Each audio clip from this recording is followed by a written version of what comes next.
يوم تلخى بلاده يا ذابح العيون داره يا مذبوح.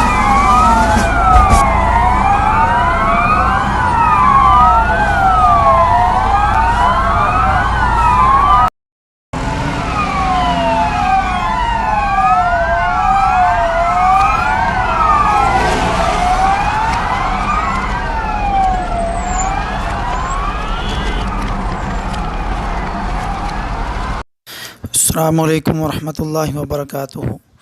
محترم ناظرین، میں ہوں محمد یاسر مکی مکہ مکرمہ سے مکہ مکرمہ کی تازہ صورتحال سے آگاہ کرنے کے لیے حاضر ہوا ہوں۔ اور جو مشہور کیا گیا ہے کہ مکہ پر فوج نے قبضہ کر لیا ہے، کیونکہ کئی ویڈیوز فوج کی اور فوج کی گاڑیوں کی فیس بک پر منظر عام پر آئیں اور لوگوں نے مجھے بھی بھیجیں اور پوچھا بھی۔ دراصل کرونا وائرس کی بڑھتی ہوئی تباہی کی وجہ یہاں پر غیر ملکی لوگ ہیں اور مکہ میں ان کی تعداد کافی ہے، اور غیر ملکی لوگ احتیاط نہیں کر رہے اور نہ اس بیماری کو اور نہ حفاظتی اقدامات کو سیریس نہیں لے رہے، جس وجہ سے یہ بیماری پھیلتی جا رہی ہے۔ سعودی حکومت ہر طرح کی حفاظتی اقدامات کر رہی ہے، اللہ اس کو جزائے خیر دے، جزاہ اللہ خیرہ، مگر عوام اور وہ بھی غیر ملکی عوام مکمل لاک ڈاؤن اور کرفیو کے بعد بھی خلاف ورزیاں کر رہے تھے، جبکہ گھر سے باہر بالکل قریب مین مارکیٹ تک عام میڈیسن اور کھانے پینے کی چیزیں خریدنے کی اجازت ہے اور ہوٹل وغیرہ سے بائی آرڈر کھانا منگوایا جا سکتا ہے، اور مین سپر مارکیٹ سے بھی بائی آرڈر اوبر اور کریم وغیرہ کی اپلیکیشنز کے ذریعے ضرورت کی چیزیں منگوائی جا سکتی تھیں، اور گاڑیاں بھی باہر آپ کو جو نظر آتی ہیں ان کے پاس کسی خاص وجہ سے پرمٹ، پاس یا لیٹر ہوتا ہے، جیسے بنیادی ضرورت کی چیزوں کی کمپنیوں کی گاڑیاں جو دودھ، دہی، روٹی، سبزی، میڈیسن وغیرہ، یا کسی سرکاری ادارے کے نمائندے کی گاڑی، مگر ہر کوئی اپنی لیٹر اور اپنے پاس اور پرمٹ کے ذریعے باہر آتا ہے اور گاڑی کو باہر لا سکتا ہے، نہیں تو 10,000 ریال جرمانہ ہوگا۔ مگر غیر ملکی لوگ اس کا ناجائز فائدہ اٹھا رہے تھے اور اپنے محلے کے اندر جمع ہو کر کے ٹائم پاس کر رہے تھے اور چوری چوری تجارت کر رہے تھے، کیونکہ محلے کے اندر لوگ جمع ہو سکتے تھے، نیچے جا سکتے تھے، ضرورت کی چیزیں لا سکتے تھے،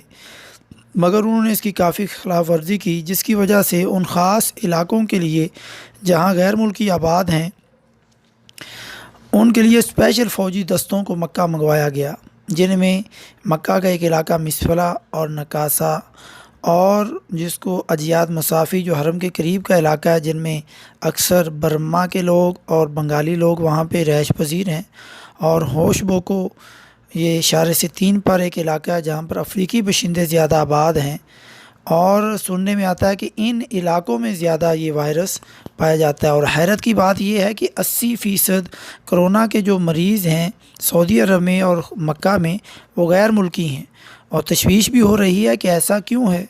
ممکن ہے اللہ نہ کرے حکومت غیر ملکیوں کے لیے کوئی خطرناک اعلان کر دے، کیونکہ مکہ کے کیسز ڈیلی زیادہ ہو رہے ہیں اور غیر ملکی تارکین وطن بیماری میں مبتلا بھی ہیں اور ڈر کی وجہ سے باہر نہیں آ رہے، شو نہیں کروا رہے اپنے آپ کو، کیونکہ ان کے پاس اقامہ نہیں ہے اور وہ غیر قانونی طور پر رہ رہے ہیں، جبکہ آپ کی شناخت ہر جگہ پر ضروری ہے اور قانون سب سے اعلیٰ چیز ہے، اور اگر کوئی چھپا ہوا ہے تو کتنے مہینے تک چھپا رہے گا اور اپنی بیماری کو چھپائے گا اور وہ بھوکا پیاسا رہے گا، اور مکہ اور مدینہ میں اس بیماری کو پھیلانے کا سبب اور کتنا بڑھے گا، کیونکہ وہ لوگ مکہ اور مدینہ کو سب سے بہتر اور بہترین طریقے سے اس بیماری کو ختم کر کے مکہ اور مدینہ کو کلیئر کرنا چاہتے ہیں کہ کوئی بیماری والا وہاں پہ باقی نہ رہے، تاکہ حج، عمرہ اور مسجد نبوی صلی اللہ علیہ وسلم کی زیارت کو جلد از جلد یقینی بنایا جا سکے۔ مگر ہمارے ہاں پاکستان انڈیا کے جھوٹے میڈیا نے مشہور کر دیا کہ مکہ اور پہ قبضہ ہو گیا ہے، وہاں پہ فوج کو بلا لیا گیا ہے، مگر ہم نے 3-4 دن سے ایسی کوئی خبر نہیں سنی کہ فوج کا مکہ میں آنے کی وجہ سے مکہ پہ قبضہ ہو گیا ہے، نہ کوئی ایسی خبر، نہ کوئی ایسی بات سنی۔ اللہ تعالیٰ مسلمانوں کو سچ بات کرنے کی توفیق دے اور حرمین شریفین کی اور تمام مسلمانوں کی حفاظت فرمائے، اور اس بیماری سے اور تمام بیماریوں سے تمام عالم اسلام کو اللہ تعالیٰ محفوظ فرمائے۔ اور ایسی غلط اور جھوٹی باتیں پھیلانے سے اللہ تعالیٰ ہمیں محفوظ فرمائے، جب تک اس بات کی تصدیق نہ ہو جائے۔ اللہ تعالیٰ ہم سب کا حامی و ناصر ہو۔